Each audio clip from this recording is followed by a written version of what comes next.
Let's talk about China and the United States. Specifically, let's talk about China's version of globalization and imperialism, or at least what I think will be China's version of globalization, imperialism, neocolonialism, and empire. Now, when it comes to the topics of imperialism, neocolonialism, and empire, I think they're just simply unavoidable. As much as China says it will not be an imperial, neocolonial empire, I still highly doubt that. The United States of America also couldn't avoid this empire trap. In fact, the founding fathers of the United States had a policy of no interference or involvement in foreign affairs. But if you study the history of the United States, you'll notice a lot of interference and involvement in foreign affairs. Whether that's Teddy Roosevelt and the creation of the Panama Canal, or the United States fighting in both World War I and II. So, even though the founding fathers of the United States were against interference and involvement in foreign affairs, the United States' economic growth and growing geopolitical influence forced it to become an imperial, neocolonial empire that gets involved and interferes in foreign affairs. Whether that involvement and interference is in the affairs of its neighboring countries or countries on the other side of the world, the fact is it doesn't matter. And the point is their geopolitical status in the world forces them to interfere and get involved in foreign affairs. And there can be a lot of reasons for this, like to ensure and protect their trading routes, or for other reasons they might brand under the banner of national security. So, this imperialism, neocolonialism, and empire trap is why the United States has hundreds of military bases all around the world. This trap of empire is just simply unavoidable, and this goes for China as well. Now, China's version of imperialism, neocolonialism, and empire might be different from the United States of America's version. But just like the United States was caught in this unavoidable trap, China and the Chinese Communist Party will also be caught in the same trap. And one great example of this is the rising tensions between China and the Philippines over control of the South China Sea. Another great example is the Belt and Road Initiative and China's management of the Panama Canal trading hub and route, and how the United States is reacting to China having influence in South America. Okay, so because China is a major manufacturer and producer of goods that it trades with the rest of the world, they need to create new trading routes worldwide and secure those trading routes and the resources they need for their large manufacturing industries. And this means they will need to have military bases all around the world to protect, defend, and secure these worldwide trading routes and resources. So yeah, China's version of imperialism, neocolonialism, and empire might be different from the United States of America's version. But just like America couldn't avoid the trap of empire like the empires that came before them, whether that's the British, the Spanish, or the Dutch Empire, it doesn't matter.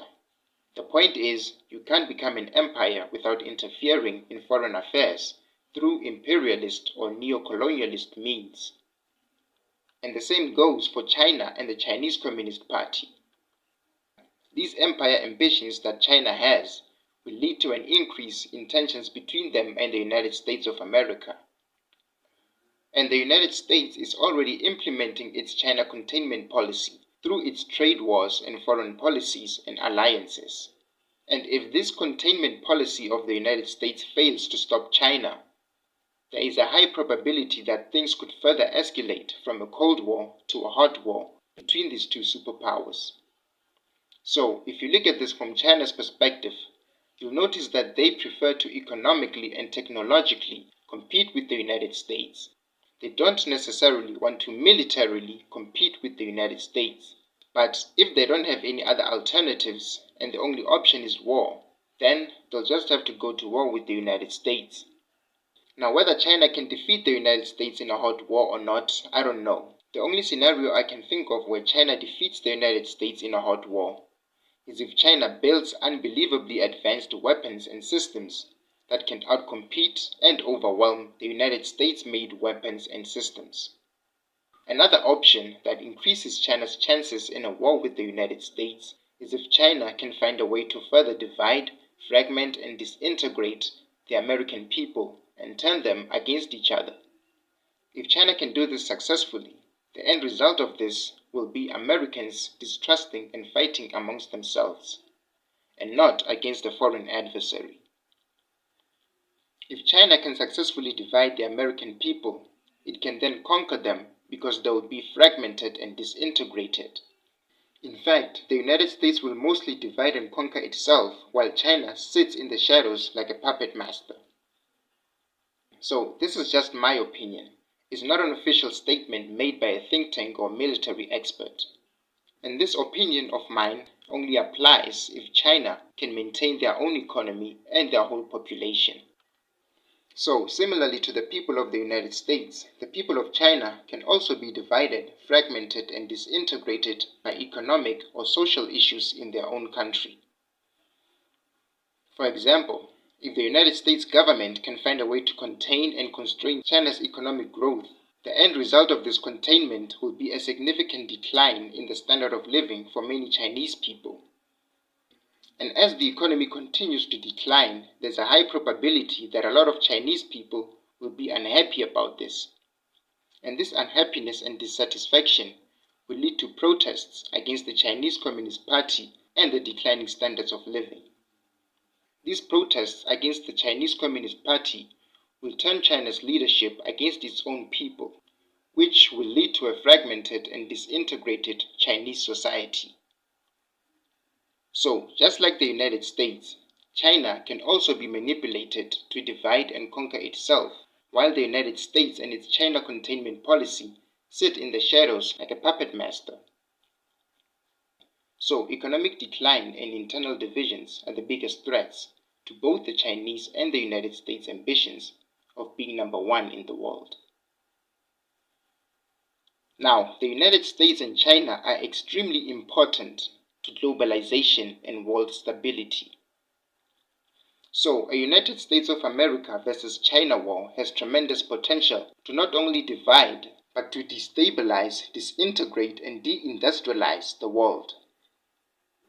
It's obvious that the world would be far better off if China and the United States could find a way to coexist and cooperate with each other and the whole world, in an effort to build a more peaceful, secure, prosperous, sustainable, and healthy world. But unfortunately, history, the present, and the future say otherwise. But who knows? Maybe AI will save the world, especially since it's being hyped and praised as this great savior.